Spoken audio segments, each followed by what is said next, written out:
Some things that I remember in days of yesteryear, like Peggy's legs and acid drops, and bars called Cough No More.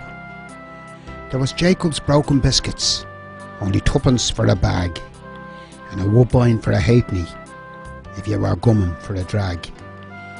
There were characters aplenty, of every shape and style. We had 40 coats and Skin the Goat, and a bloke called Twister Doyle.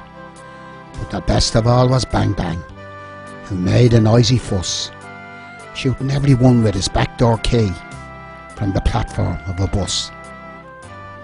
The kids played games like Kick the Can, Piggy Beds and Relievio.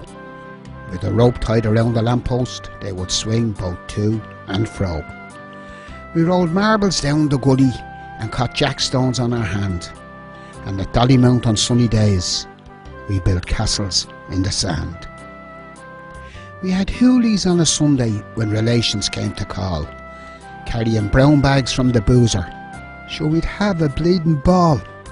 Me ma did all the cooking, and me dad would slice the ham. The older ones had Sambo's, and the kids just bread and jam. Then after tea was over and they took the corkscrews out, sure you'd hear the corks all popping from the porter and the stout. Uncle Christy calls out, "Order please, 'cause I'm going to give yous a song."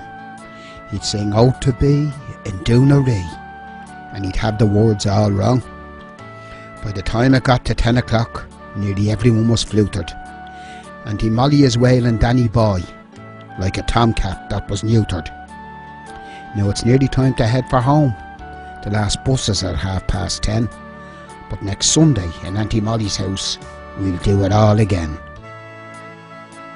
Oh yes, I still remember those days of innocence and fun, and hold them there within my heart until life's race is run.